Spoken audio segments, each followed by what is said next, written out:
A dangerous new line has been crossed in the West versus Iran power struggle. Iran has fired a political broadside at Europe, branding EU militaries as terrorists. The declaration lands as Iran war drills begin and Washington weighs its next move. Iran has escalated its confrontation with the West, issuing a stark warning that ripples far beyond Tehran. The Speaker of Iran's parliament, Mohammad Baghir Khalibaf, declared that the Islamic Republic now considers all European Union militaries to be terrorist groups. The move comes in direct retaliation and reciprocation to the EU's decision to label Iran's powerful IRGC, that's the Revolutionary Guard, to be a terrorist organization following its violent crackdown on nationwide protests in Iran. In practical terms, the decision is largely symbolic. Iran has used a similar legal framework before. In 2019, after Washington branded the Revolutionary Guard a terror group, Tehran swiftly declared US forces as terrorists under Iranian law.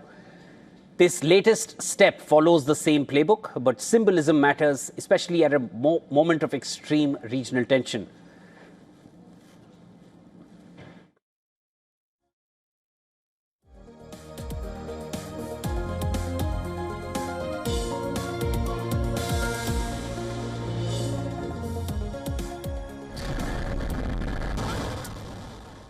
Iran's Revolutionary Guard is more than a military force. It controls Iran's ballistic missile arsenal, oversees regional proxy networks, and holds deep economic power at home.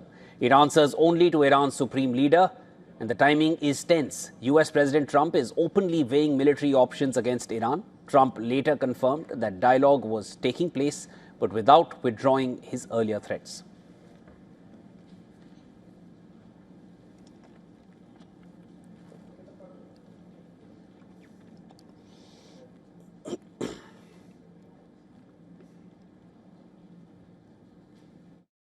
Saudi Arabia's defense minister reportedly said that if the U.S. backs off a strike, that will only embolden Tehran. What's your reaction to that, sir? Well, some people think that, and some people don't.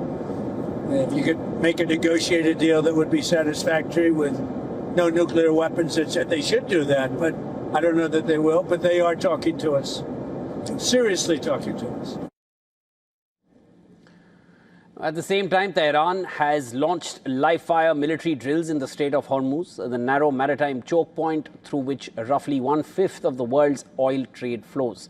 Any miscalculation here could send shockwaves through global energy markets, pushing oil prices sharply higher and rattling fragile economies. With the US increasing its military presence in West Asia and issuing new threats, many Iranians say Washington is using military power to safeguard its own interests and stress that Iran will not bow to US pressure.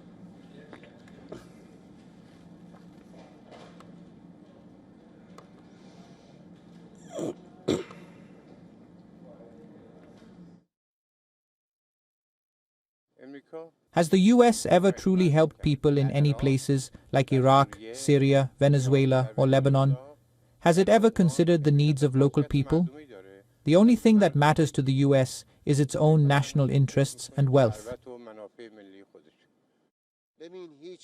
They have never brought security, only anxiety. It's not just us. Other countries in the region share the same worries about the future. Can the presence of the US military truly bring security? On the contrary, if they withdraw, peace will follow and our security will significantly improve. Tensions between Iran and the US, they continue to escalate with more warnings and stark remarks coming in from both sides. The US president had made it clear that yes, talks are taking place, but his threats have not been rolled back as the US military presence around Iran only continues to increase, with USS Abraham Lincoln, the strike group, surrounding Iranian assets. And at the same time, Iran has made it clear that their fingers are on the trigger. If US threatens a war on Iran, it will not be a US-Iran war, it will be a wider regional war. These are statements which have wide implications for the entire West Asian region, as Iran's proxies surround different parts and are located in different countries across West Asia. Tensions have been mounting between Iran and the US since late last year. But till now, there have only been threats as a crackdown on protesters in Iran continues, that is as per reports. To discuss this further, I'm now being joined by Dr. Syed Imamian from Tehran. He's an assistant professor at Tehran Polytechnic and is also the founder and former director of the governance and policy think tank, GPTT. Dr. Imamian, thanks so much for joining us here on the broadcast. I'd like to understand from you, give us the Iranian perspective on where things stand in terms of the protests and the crackdown on the protesters. And also, I would like to discuss with you the tensions between Iran and US. How much do you think that is actually going to lead up to a hostile conflict? Thank you very much again for inviting me here. Actually, with regards to the protests, as I have been saying before, I am distinguishing between protests and what happened in January 8th and 9th. What happened in January 8th was not the continuation of the protest. Peaceful protest was started in early January this year, and it was recognized and respected by the government. While as an academic, I have been writing a lot about the incompetencies in Iranian administration, but the government was very much respectful towards the negotiating with peaceful protesters. But what happened in January 8th was a very well-organized terrorist attack, ISIS-style terrorist attack that has been conducted, as was very much clearly said, by Mossad agent inside Iran. Mossad agent were known by, Mike Pompeo and several Israeli officials. So it's very important to have the distinction between protests and what happened in January 8th. That was a very terrorist attack. Since then, everything is under control, and the life is going as usual here, while the whole society is shocked by what happened in that evening. It was very much ISIS style. A lot of people, several people, thousands of people were dead, and several people were burned alive by the terrorists, and they have been beheaded. So the society as a whole is still mourning and is shocked. But the life is very much usual now. I am at the university, and the exams is going on as usual. With regards to the U.S. threats to violate Iranian sovereignty, it's not new. It has been, several decades that Iran and U.S. are being in challenge. But you know that the Trump has a specific approach towards resolving geopolitical issues. Very aggressive, very chaotic, and weaponizing everything, including economic instruments.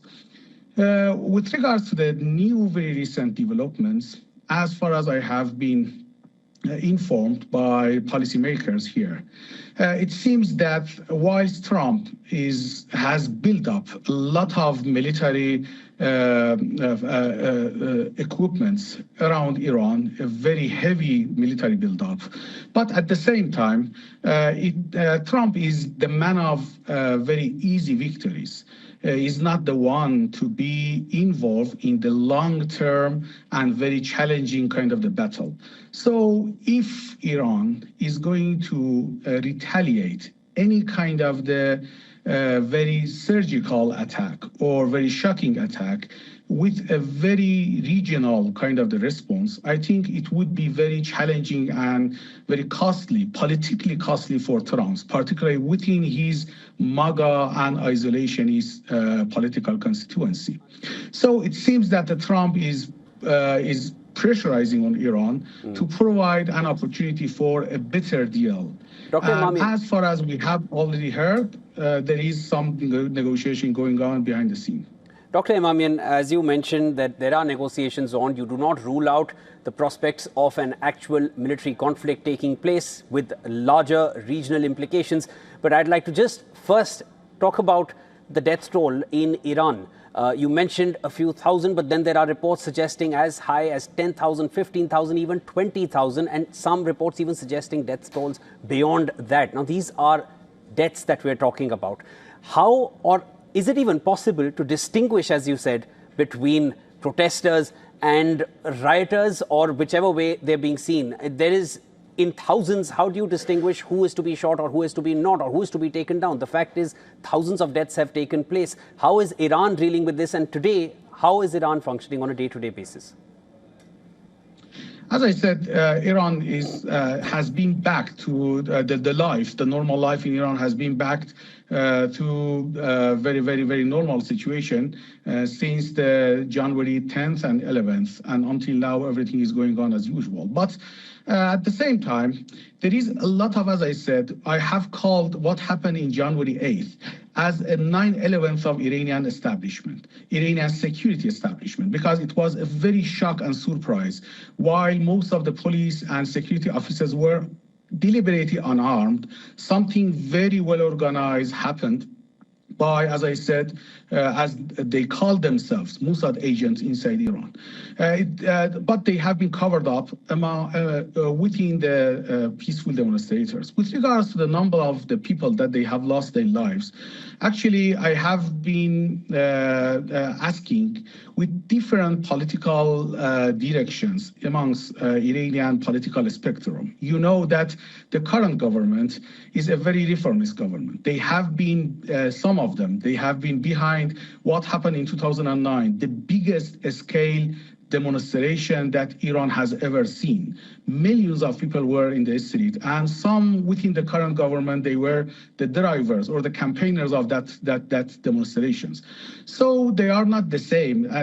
Current Iranian political landscape is very diversified, and it's very difficult, almost impossible to hide numbers as a scale as has been amplified by international media. So I'm going to very much believe that 3,100 or a few ones that has been announced is very much close to the what happened really on the ground. But you need to know that there are a diversified mixture of the people that they have been killed. From the service staff, firefighters, nurses, hospital staffs, to security staffs, to normal passengers or normal citizens that they have been just passing to the streets, or even peaceful demonstrators. Of course, a part of that people that have been killed, they have been from the organized groups that they call themselves, as I said, Mossad agents inside Iran. But they are not almost very, very much distinguishable at that very chaotic evening in 2-3 hours terrorist attack that happened. But it is a mixture. But as I said, the political landscape in Iran doesn't allow anyone to hide something as a scale that has been mentioned about the number of some speculation about the number of the people that they have been killed. So I think that current situation is very much something that could be validated from an analytical point of view. Dr. Syed Imamian, thanks so much for joining us here on the broadcast, joining us from Tehran, suggesting that normal life has resumed in Iran, and while talks are continuing, the threats are very much real, and it does not rule out the possibility of a military conflict between Iran and the US, which has wider implications for the entire region. Dr. Imamian, there'll be lots more to discuss. You can join us again, as there'll be more to talk about.